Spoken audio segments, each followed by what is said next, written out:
gördüm. Niye xala? İtin sözünü dedim anne. Niye xala? Dedim qadın diyorsan, sənin ərin belə gedəcəksə toya.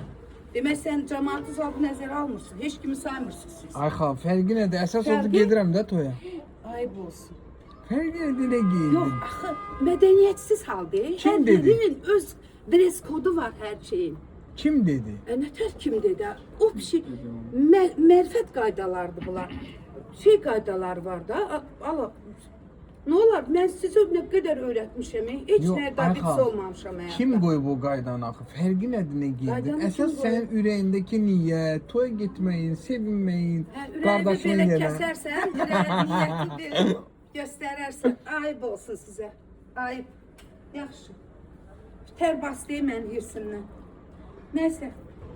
Qıza 30 dəfə Aniyə tapşırmışdım. Aniyə dedim ki, adam görsən sən. Sən mənə bu boyda söz deyəndə mən qaça-qaça hamısını həll eləyirəm. Amma mən sənə 30 dəfə Aniyə tapşırmışam. Baba nə deyirsən bu barədə?